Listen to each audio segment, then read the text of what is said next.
네, 경기도의 한 애견 카페에서 아르바이트를 하던 직원이 개한테 물려 크게 다친 사실이 뒤늦게 알려졌는데요.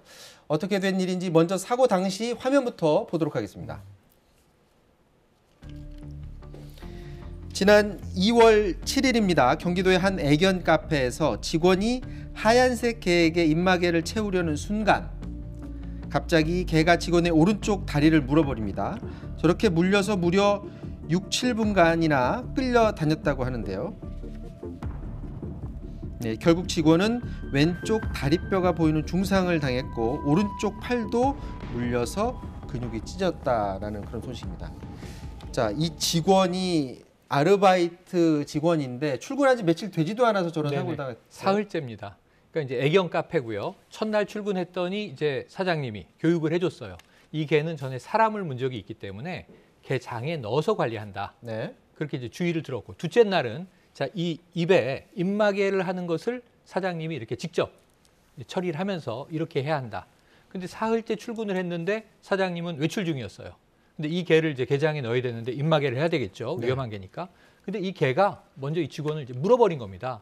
그 속수무책으로 저렇게 6분간 끌려다니다가 상당히 심각한 부상을 입게 된 거죠. 자, 굉장히 심하게 다쳤을 것 같은데 그 이후에 저 아르바이트 직원 회복은 잘 되고 있는지 당사자의 말 직접 들어보도록 하겠습니다.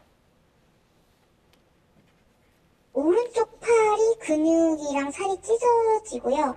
왼쪽 다리가 근육하고 살이 다 파열이 됐어요. 뼈가 보일 정도까지. 근데 다리는 3차 수술을 했는데 개사가 됐더라고요. 그래서 대학병원에서 좀 더 큰 이식 수술을 하게 됐어요. 지금 현재는 6차 다리 이식 수술을 한 상태고 수술한 지 한 6일 정도 지났고 금액적인 부분에 관해서도 저한테 분명히 100% 다 책임을 져주겠다. 너는 치료에 전념을 해라. 돈적으로 금액적으로 생각하지 말아라 라고 말씀을 하셨는데 79만 원이 청구가 됐는데 29만 원만 주셨더라고요. 전화가 오더라고요. 비급여를 못 주겠다. 비급여만 나온 거 아니에요. 그러면 결정되는 거 아니냐. 이런 식으로 얘기를 하시더라고요. 3만 원이 받아가는 돈인데다가 금전적으로 힘들다. 그러니까 네가 좀 대신 내라 라고 하는데 솔직히 저도 금전적인 여유가 없어요. 저도 일을 안 하고 있는 상태라 벌이가 없는 상태잖아요. 네, 지금 방송 중에 지금 자막이 제대로 나가질 않았는데 그 전에는 그러니까 100% 치료비를 다 대주겠다라고 했는데 충분히 다 지급이 안 됐다라는 부분을 지금 얘기를 하면서 이제 특히 비급여 부분에 대해서는 지급이 제대로 안 됐다라는 것을 얘기를 하고 있어요. 자, 이거는 이제 피해자 측 주장이고 애견 업체 주인의 생각은 어떻습니까? 일단 이 내용이 논란이 좀 되고 온라인에 퍼진 이후에 좀 입장을 좀 내놓은 게 있어요.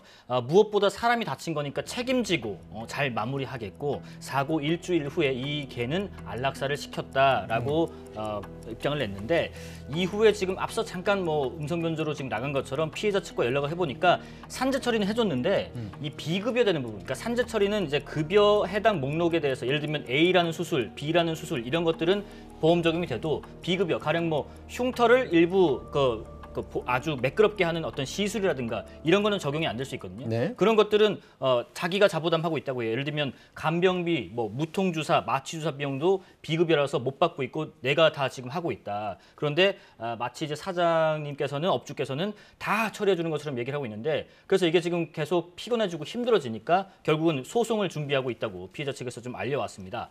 자, 그리고 또 이런 사실이 알려지니까 해당 애견 카페에서 근무했던 다른 직원도 지난 1월에도 같은 개한테 물리는 사고가 있었다는 제보가 있는데 당시 상황을 화면을 보면서 좀 추가 설명을 좀 드리겠습니다. 네. 이게 지난 1월이에요. 애견 카페에서 지금 개들끼리 싸움이 났어요. 그래서 직원이 목줄을 잡아서 싸움을 말려보려고 하는데 통제가 안 돼요.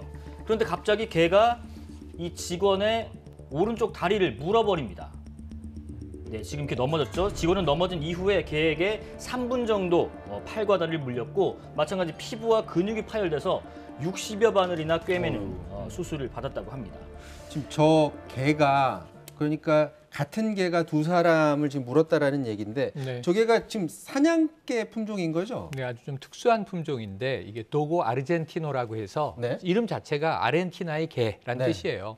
아르헨티나 형제가 1925년에 의도를 가지고 품종을 섞어서 교잡종으로 만든 개인데 사냥견입니다. 네. 멧돼지나 퓨마를 사냥하기 위해서 야생동물 사냥을 위해서 만든 거라 굉장히 물면 끈질기고 끝까지 추적하는 본능이 있어요.